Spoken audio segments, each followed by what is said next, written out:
Productions, and today we will be doing the predictions for King and Queen of the Ring, which is due to take place this Saturday in Jeddah, Saudi Arabia. Now, I've been watching a lot of videos and different people have been saying that time has flown by. It's flown by quite quickly since WrestleMania, and they're not wrong. Time has flown by very fast. We had Backlash only 3 weeks ago basically, and now we have King and Queen of the Ring inside Saudi Arabia. And so honestly, this is just the stream of B-tier pay-per-views you normally see after WrestleMania, starting with Backlash or Money in the Bank some years, and then we've got King and Queen of the Ring. Let's go through them right now. We will start off with the Intercontinental Championship match between Big Bronson Reed, as they call him, Chad Gable or Perk Gable or whatever you want to call him. Shoosh man, yeah, the manager of Alpha Academy, and then Sami Zayn defending the Intercontinental Championship. I'm just going to throw my hat right out of the ring by saying this now. Sami Zayn's winning this match, and I've actually been seeing a lot of other predictions by other people, taking inspiration from that, and then taking inspiration from what I've seen on WWE shows at the minute. I just do not believe that Sami Zayn, only coming off like a month ago from his epic win against Gunther at WrestleMania. The other reason why is because of where this premium live event is taking place, Saudi Arabia. Now, if we know from past Saudi shows, Sami Zayn is quite popular with the crowd. He is quite popular with the crowd, and so I just don't think. And plus, the way the WWE like to popularize Saudi fans, they like to give them what they want. They like to, you know, bring their shows to Saudi maybe 3-4 times a year, you never know, you know, and Sami's quite popular there. So number one, it's too early. Number two, Sami Zayn is quite popular among the fans.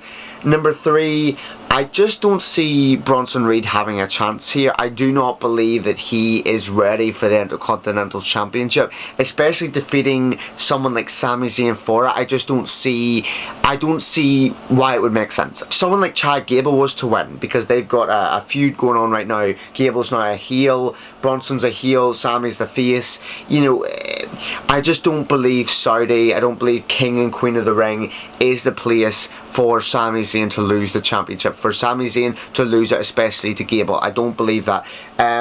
Somewhere like Money in the Bank, or even somewhere like SummerSlam in, you know, August, I believe that would be a better time for Gable to have his moment to finally win the Intercontinental Championship. So I believe that's the way they're going to do it. So yeah, my prediction is Sami Zayn walks away still Intercontinental Champion.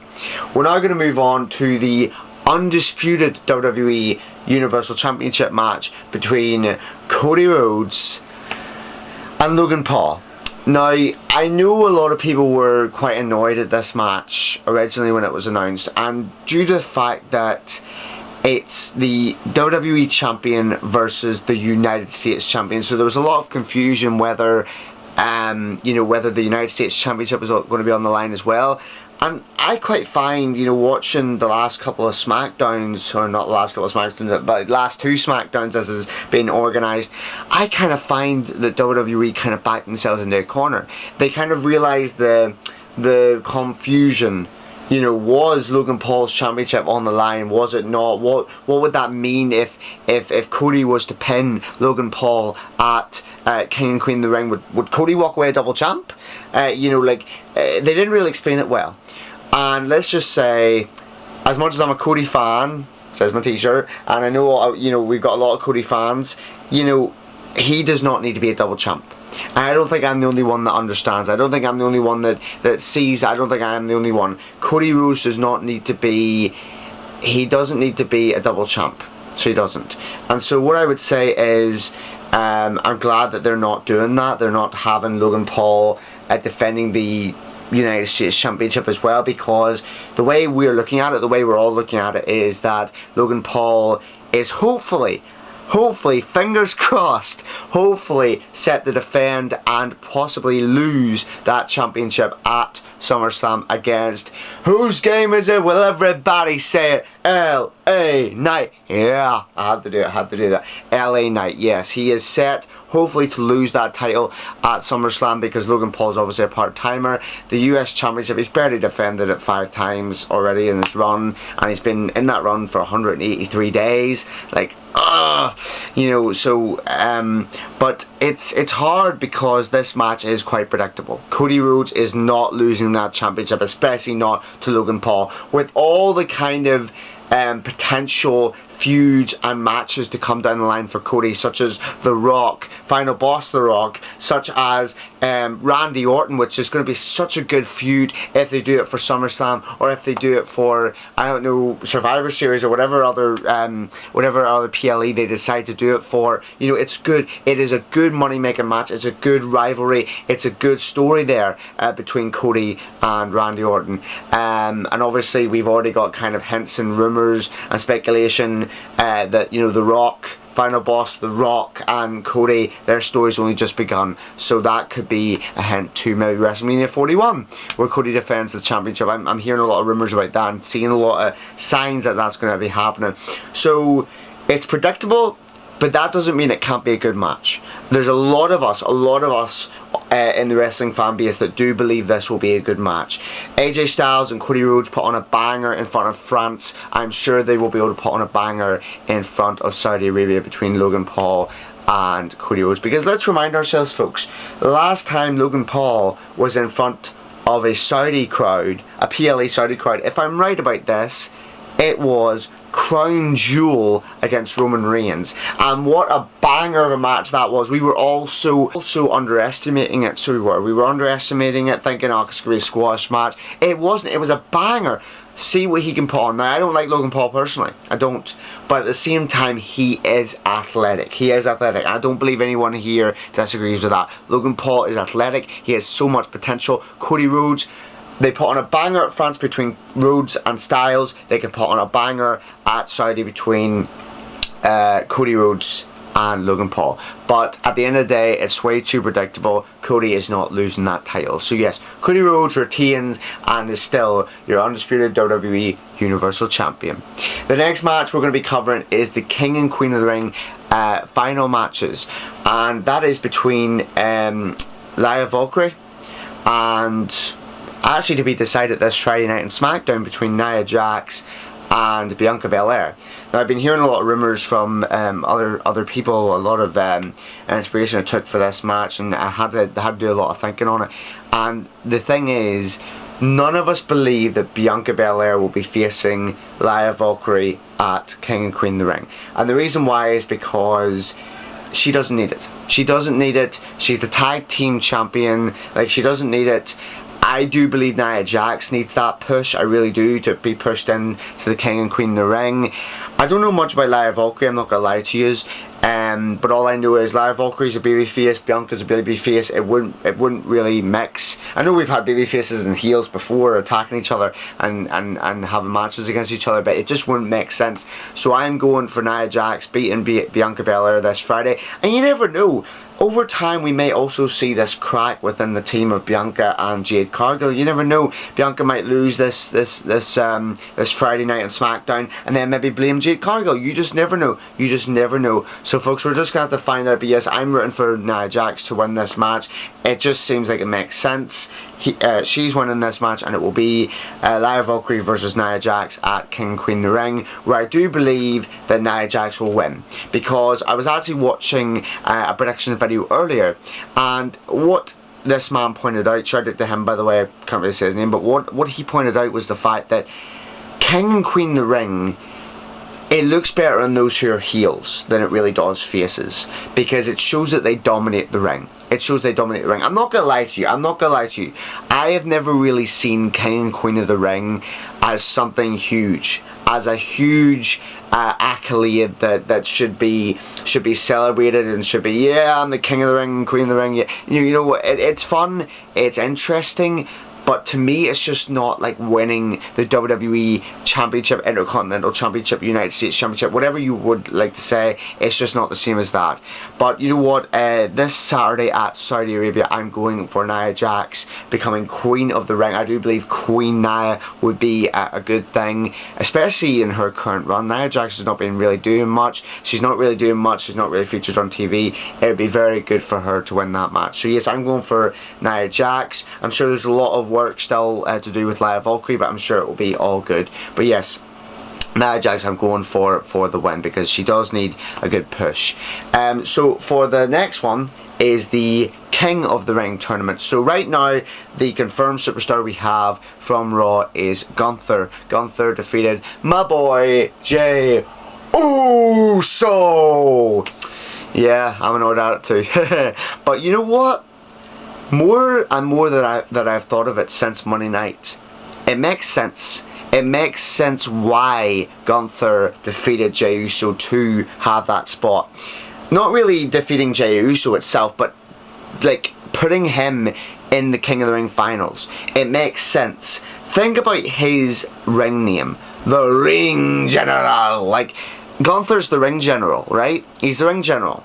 Imagine if you make him King of the Ring. King of the Ring. Imagine if you make him King of the Ring. He's not just the Ring General, he's King of the Ring.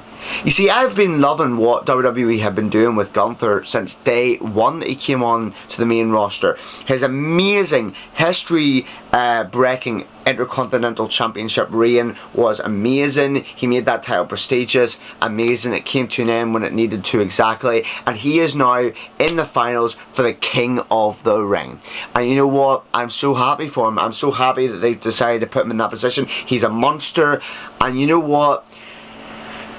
I hate to say it about my boy Randy, not so much Tama Tonga, sorry, but I don't really, like, yes, I want to see Randy win this Friday night at SmackDown against Tama Tonga. I don't think he's going to, but I want to see him win that. But then again, if Randy Orton wins that match, then he goes on to face Gunther at Saudi Arabia. And what a dream match that'll be. Gunther versus Randy Orton for the King of the Ring. It doesn't even matter if it's King of the Ring. Gunther versus Randy Orton would be such a great match. I can't wait to see that match. Can't wait to see what kind of chemistry they have. And just, oh, it's going to cook. It really is going to cook. So as much as I'm not rooting for Tama Tonga, you know, Randy Orton, I hope he wins this Friday. Well, hopefully see by the bloodline. I hope he wins this Friday. Here's the downside of it though. Randy Orton, one of the greatest of all time, no doubt about it, first ballot Hall of Famer. Not winning on Saturday. He's not winning. I'm sorry to say this to all the Randy fans, but I'm sure you guys already have come to the conclusion of this. I do believe that WWE are going to give King of the Ring to Gunther. I believe it because of how dominant he is, how much he's been pushed since WrestleMania, and even before that, the fact he's called the Ring General, like it just should give it away. Triple H, you know, whenever he was making these decisions, he was probably thinking, you know, the Ring General, imagine King of the Ring, not just the Ring General, imagine King of the Ring. Honest to gosh, it would be one of the best decisions they've ever made for Gunther, to have him become King of the Ring. So, as much as I want Randy Orton to win this Friday, and I hope he wins this Friday, if he does, he's going to Saudi Arabia to lose. I'm sorry to say that to all the Orton fans, but Randy Orton is losing at Saudi Arabia if he goes there. If he wins and if he goes there, he's losing. However, what WWE might do to help Randy Orton recover from that star power, well, you know what? He doesn't really need to recover. He's already the greatest of all time. He really is. He's done everything. He has nothing left to achieve. But at the end of the day, what they could do to avoid that backlash of Orton taking the pin from Gunther is that they could have him lose to Tama Tonga this Friday on SmackDown, which means if Tama Tonga goes to Saudi Arabia, the King of the Ring, it wouldn't matter if he loses, because no one would really care. I'm sorry to say that about you, Tama, but no one would really care. No one would care. But if WWE are insisting on pushing Randy Orton to King of the Ring, he's going to lose. I want him to win this Friday, but he's going to lose at King of the Ring. I could be wrong, I could be wrong.